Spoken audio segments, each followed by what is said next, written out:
यह कहानी एक राजा और एक बौद्ध भिक्षुक की है। राजा तो बहुत से हुए, लेकिन यह बौद्ध भिक्षुक सबसे अलग थे। इनका नाम था बौद्ध धर्मा। इस कहानी की शुरुआत एक परेशान राजा से होती है।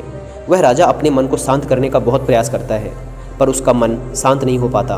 वह अपने राज्य के बड़े बड़े विद्वानों को अपने महल में बुलाता है और उनसे उपाय पूछता है। लोग तरह तरह के उपाय राजा को बताते हैं, पर कोई भी उपाय काम नहीं करता।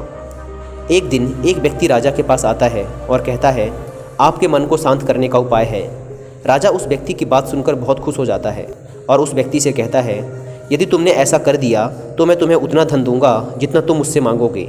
वह व्यक्ति राजा से कहता है, आपका मन तो मैं शांत नहीं कर सकता, पर एक सन्यासी है जो आपका मन शांत कर सकता है। वह कोई आम सन्यासी नहीं, वह एक बहुत पहुंचा हुआ सन्यासी है। आप उससे एक बार अवश्य मिलें, वह आपकी समस्या का समाधान जरूर कर देगा। राजा उस व्यक्ति से कहते हैं, कहाँ मिलेगा मुझे यह सन्यासी? वह व्यक्ति राजा से कहता है, यहाँ से कुछ दूर जंगल में उसकी एक छोटी सी कुटिया है। राजा अपने कुछ सैनिकों के साथ उस सन्यासी के पास पहुँचता है और बौद्ध धर्मा से कहता है, मैंने सुना है आप बहुत पहुँचे हुए सन्यासी हैं। बौद्ध धर्मा राजा को अनदेखा सा कर देते हैं।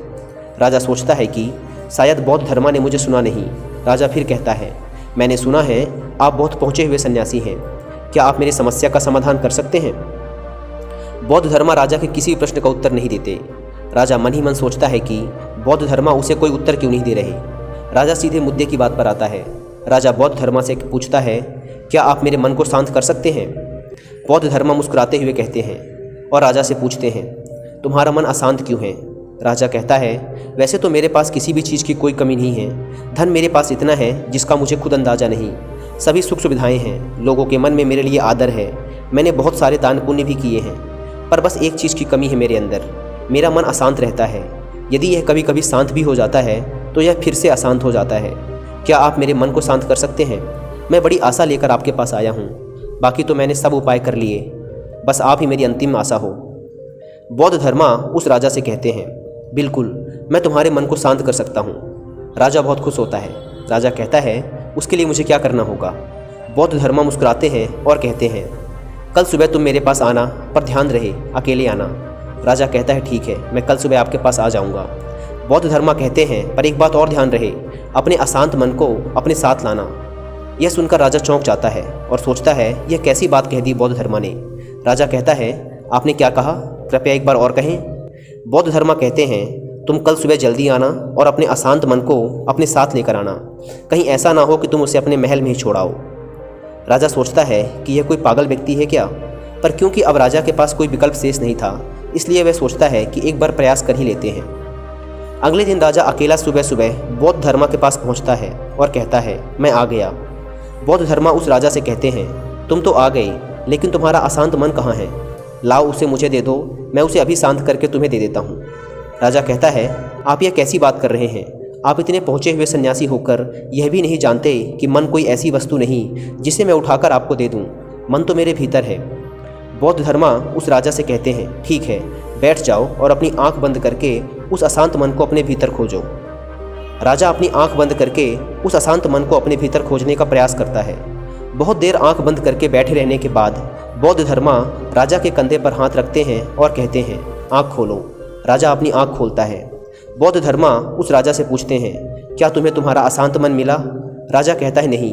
बौद्ध धर्मा राजा से कहते हैं, कोई बात नहीं, अब तुम कल प्रयास करना, आज के लिए इतनी खोज पर्याप्त थी। राजा अपने महल चला जाता है। अगले दिन सुबह राजा फिर बौद्ध धर्मा के पास आता है और वैसा ही करता है जैसे कल बौद्ध धर्मा ने बताया था। राजा बैठ जाता है और अपनी आंख बंद कर लेता है और अपने उस अशांत मन को अपने भीतर ढूंढने का प्रयास करता है। बहुत देर तक राजा बैठा रहता है। बौद्ध धर्मा फिर से राजा के कंधे पर हाथ रखते हैं और कहते हैं, क्या तुम्हें तुम्हारा अशांत मन मिला? राजा बड़ी शांत आवाज़ में बौद्ध धर्मा से कहता है, नहीं। बौद्ध धर्मा राजा से कहते हैं, कोई बात नहीं, आज के लिए इतना ही पर्याप्त है, अब तुम कल आना। अगले दिन सुबह राजा फिर बौद्ध धर्मा के पास आया और वैसा ही करता है जैसे पूरे 2 दिन से कर रहा था। राजा बैठता है और अपनी आंखें बंद करता है और उसे अपने अशांत मन को ढूंढने का प्रयास करता है। इस बार बौद्ध धर्मा राजा के कंधे पर हाथ रखकर उसकी आंखें नहीं खुलवाते। राजा बस अपनी आंखों को बंद करके बैठा रहता है। काफ़ी समय बीत जाता है। बौद्ध धर्मा राजा के पास ही बैठे रहते हैं। पूरा दिन बीत जाता है, पूरी रात बीत जाती है, पर राजा आंखें बंद करके अपने उस अशांत मन को ढूंढ रहा होता है। अगले दिन सुबह राजा की आंखें खुलती हैं और जैसे ही राजा की आंखें खुलती हैं, राजा अपने सिर को बौद्ध धर्मा के चरणों में रख देता है और कहता है, मुझे मेरा अशांत मन तो कहीं नहीं मिला, पर वह शांति जरूर मिल गई जिसकी तलाश में मैं अब तक भटक रहा था। दोस्तों, उस राजा की तरह हम सभी भी अपनी मन की शांति को कहीं बाहर खोज रहे होते हैं। वह शांति कहीं बाहर नहीं, वह शांति हम सबके भीतर ही होती है। बस ज़रूरत है तो उसे अपने अंदर खोजने की, भीतर ढूंढने की।